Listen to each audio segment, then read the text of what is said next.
Do trabalho manual para o trabalho mecânico, os processos de produção nas indústrias e nas empresas mudaram bastante ao longo dos anos.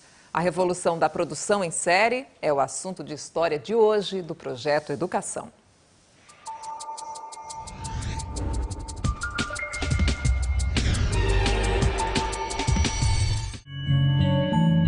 Dona Kátia está sempre cercada por linhas, agulhas e alfinetes. Ela fez da costura o seu ofício, conhece a roupa de cada cliente e todos aprenderam a respeitar o tempo de Dona Kátia. Em um dia de serviço, um costureiro ou uma costureira, ele produz 2 peças perfeitas com qualidade. Mais do que isso é impossível, porque tem os serviços manuais, tem que ser bem delicado. Este trabalho cuidadoso, demorado, artesanal, acabou perdendo espaço para as máquinas. E esta substituição foi um dos pontos principais de um conjunto de transformações que marcaram a Europa e o mundo a partir de 1750 e ficou conhecido como Revolução Industrial. Ela surgiu na Inglaterra e provocou uma mudança no sistema de produção. A Revolução Industrial mudou a capacidade humana de produção de mercadorias. A gente pode dizer que, a partir dela, se tornou quase infinita a capacidade do homem de produzir em grande quantidade e em ritmo acelerado. E naquele momento, a indústria que mais se destacou foi a indústria têxtil, a indústria de produção de tecido, a parte do algodão e também da lã. Com a Revolução Industrial, o ritmo de trabalho também mudou.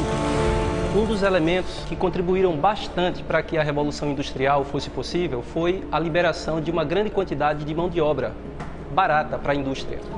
E a gente teve na Inglaterra, do século XVIII e início do século XIX, a prática dos cercamentos dos campos, ou a prática do fechamento dos campos, onde, com a ajuda do governo, os ricos, os poderosos, iam até os campos da Inglaterra, expulsavam os pequenos proprietários de suas terras, que viravam sem terra, e aí desempregados no campo eram obrigados a ir para a cidade buscar emprego nas fábricas.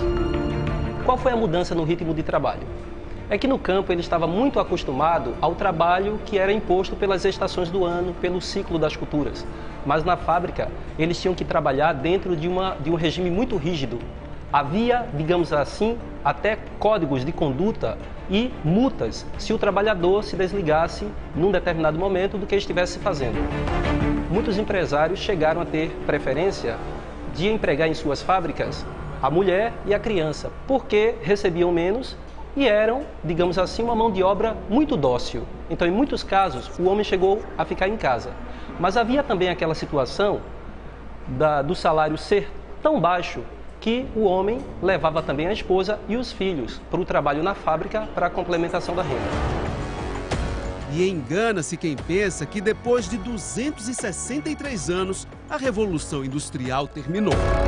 A Revolução Industrial ainda não acabou no que diz respeito aos avanços tecnológicos incorporados à produção de bens e serviços. Como também a luta operária ainda não acabou.